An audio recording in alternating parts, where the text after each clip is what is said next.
ડેડિયાપાડામાં ચૈતર વસાવાની મુશ્કેલીઓ વધતી દેખાય છે, કેમ કે એક સમયના ધારાસભ્ય મહેશ વસાવા તે હવે કોંગ્રેસમાં જોડાયા છે અને ચૈતર વસાવાને પડકાર ફેંકી રહ્યા છે. અને ચૈતર વસાવાને પડકાર ફેંકતા ચૈતર વસાવાએ પણ હવે વળતો પ્રહાર કર્યો છે.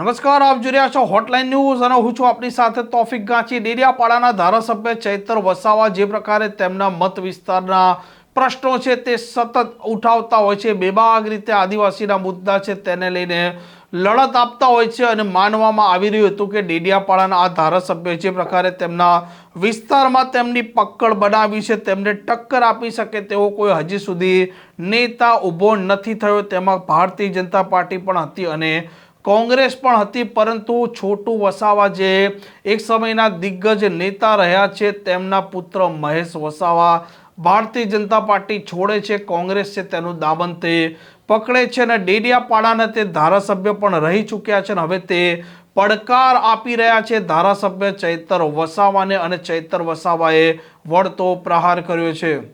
આજનો ડેડિયાપાડા એ માત્ર ગુજરાતમાં ચર્ચિત નથી. તમારા બધાના આશીર્વાદથી આટલી નાની ઉંમરમાં મને ધારાસભ્ય બનવાનો તક મળી છે. 35-34 વર્ષની ઉંમરમાં તમે મને ધારાસભ્ય બનાવ્યો અને ધારાસભ્ય બનાવ્યા બાદ તમારા બધાના આશીર્વાદથી, તમારા સહકારથી માત્ર મેં ડેડિયાપાડા, સાગબારા કે ચિકદાના લોકો માટે નથી પણ આખા ગુજરાતના લોકો માટે અવાજ ઉઠાવું છું. ત્યારે આજે ડેડિયાપાડા એ આખા ગુજરાત અને દેશમાં ડેડિયાપાડાને લોકો જાણી ગયા છે. તમારો બધાનો એટલો બધો પાવર છે, તમારી બધાની એટલી બધી તાકાત છે કે આજે દેશના વડાપ્રધાનને ચૈતર વસાવાને ડરાવવા માટે ડેડિયાપાડામાં આવવું પડે છે. ડેડિયાપાડામાં અને તમે જોજો આવનારા દિવસોમાં અમારા બે ચાર આગેવાનોએ કીધું કે કોંગ્રેસના પણ કોઈ દિગ્ગજ નેતા થોડા દિવસમાં ડેડિયાપાડા આવવાના છે એવું જાણવા મળ્યું છે. અમે તો બધાને જ કહીએ છીએ ભાઈ, દેશના નેતાઓ તો બધા આવો જ, પણ અમેરિકાથી પણ ડોનાલ્ડ ટ્રમ્પને બોલાવવાના હોય તો બોલાવી લેજો, અમને કઈ ફેર પડવાનો નથી. અમે લોકોને જાગૃત કરીએ છીએ, લોકોને એક કરીએ છીએ, લોકો માટે હર હંમેશ બોલતા અમે દેખાઈએ છીએ, લોકો માટે લડતા અમે દેખાઈએ છીએ. એ ચાહે વિધાનસભા હોય, એ ચાહે સડક હોય, એ ચાહે મેદાન હોય, જ્યાં પણ હોય ત્યાં લોકોની વાત કરીએ. લોકો ભેગા થાય, લોકોનો સહકાર મળે, લોકો જાગૃત થાય. એટલે આ ભાજપની સરકારને ગમતું નથી અને આ ભાજપની સરકાર આવા મનસુખભાઈ જેવા લોકોને જણાવીને અમારી સામે ઉતારે છે. પણ આ મનસુખભાઈ હોય કે એમના ભાજપના નેતા હોય, એમને હું કહેવા માંગુ છું, અમારી લડાઈ તમારા જેવા મનસુખભાઈ સાથે નથી.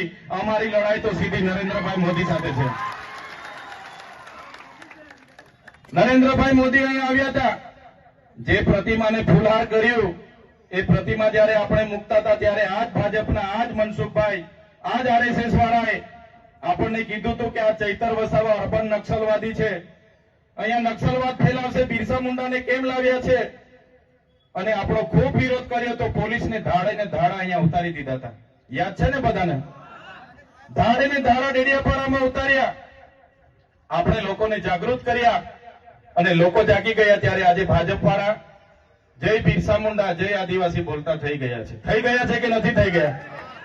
એ જ મૂર્તિની, એ જ પ્રતિમાની ફૂલહાર કરવા માટે દેશના વડાપ્રધાનને આવવું પડે. આ ભાજપ વાળાએ એક પણ પ્રતિમા આપણા વિસ્તારમાં મૂકી નથી ને એક પણ પ્રતિમામાં પોતાનો ફાળો આપ્યો નથી. એટલે આપણી પ્રતિમાને ત્યાં વડાપ્રધાનને ફૂલહારમાં લાવવું પડ્યું હતું. આ લોકો આપણી તમારી તાકાત છે, એકલા ચૈતર વસાવાની તાકાત નથી. ચૈતરભાઈ તો એક નાનો માણસ છે, એક સામાન્ય પરિવારમાંથી આવે છે. ચૈતર વસાવા એકલો હોય તો આ લોકો મને ક્યારના ખોવી નાખે, પણ ચૈતરભાઈ સાથે અમારા સરપંચો છે, અમારા આગેવાનો છે, અમારી માતાઓ છે, અમારા વડીલો છે. એટલે ચૈતરભાઈ પર હિંમત છે. તમે છો તો મારી હિંમત છે, તમારો સહકાર છે, તમારા આશીર્વાદ છે તો મેં બોલું છું. બાકી હું એકલો પડું તો મારું પિક્ચર આ લોકો પૂરું કરી નાખે. કરી નાખે કે ના કરી નાખે? કરી નાખે. આ લોકો એક સામાન્ય બાબતમાં ગ્લાસ માર્યો, મહિલાનું અપમાન કર્યું, એમ કરી કરીને મને જેલમાં ડાયરેક્ટ વડોદરા નાખી દીધો તો ખબર છે ને? ખબર છે ને બધાને? હવે ગ્લાસ જેવી ગ્લાસ અમે પકડ્યો પણ નથી, માર્યો પણ નથી ને એવી બાબતમાં 80 દિવસ જેલોમાં રહીને આવીએ અને આ મોદી સાહેબનો ખર્ચો પૂછ્યો તો કીધું કે 1.5 કરોડ માંગે છે, 75 લાખ માંગી ગયા. 5,000 બી આપે ને મને તો આ લોકો મને જેલ હવાલે કરાવી દે કે ના કરાવી દે? બધા જ એમના છે, અધિકારી એમના, કલેક્ટર એમના, એસપી એમના, કોન્ટ્રાક્ટરો એમના, તંત્ર એમનું. કોઈ મને 5,000 બી કોઈના પર માંગુ ને તો મને જેલ હવાલી કરી દે. આ મનસુખ આ ભાજપ વાળા મને છોડે નહીં. છોડે મને 75 લાખ રૂપિયા આપે તો છોડે કે? એટલે ખર્ચો માંગ્યો. નરેન્દ્રભાઈ મોદીનો ખર્ચો આખા દેશમાં સૌથી પહેલા કોઈ માંગ્યો હોય તો તમારા દીકરા ચૈતરભાઈ માંગ્યો છે. ખળભળી મચી ગઈ એ લોકોમાં કે આ મોદીનો ખર્ચો કેમ માંગે છે. મેં કીધું મોદી આવ્યા, તમે દિવાળી કરી, તમે 3,000 ની થાળી ખાધી, તમે 2 કરોડનું ઝાંઝરું લાવ્યા, તમે 2 કરોડના સમોસા ખાધા, 2 કરોડના ચા પીધી, તમે બસ વાળાને 7 કરોડ ને 71 લાખ રૂપિયા આપ્યા, તમે ફૂલ ગુચ્છાના 1 કરોડ રૂપિયા ખર્ચો કર્યો. મેં કીધું પૈસા ક્યાંથી આવે બતાવો મને. આમ આવનારા દિવસોમાં જે પ્રકારે ચૂંટણીઓ યોજાવાની છે, ચાહે તે સ્થાનિક સ્વરાજની હોય કે પછી વિધાનસભાની, તેમાં ધારાસભ્ય ચૈતર વસાવાના સામે પડકાર તરીકે મહેશ વસાવા મુશ્કેલીઓ ચોક્કસ ઊભા કરશે તેવું હાલ સ્પષ્ટ દેખાઈ રહ્યું છે અને ચૈતર વસાવાની મુસીબત વધે તો પણ નવાઈ નહીં. આ પ્રકારના સમાચાર માટે હોટલાઇન ન્યૂઝ ડે ચેનલને લાઇક, શેર અને સબસ્ક્રાઇબ કરવાનું ભૂલતા નહીં. નમસ્કાર. આવા પ્રકારના વિડીયો તમને જોવા ગમતા હોય તો હોટલાઇન ન્યૂઝ ચેનલને લાઇક, શેર અને સબસ્ક્રાઇબ કરો.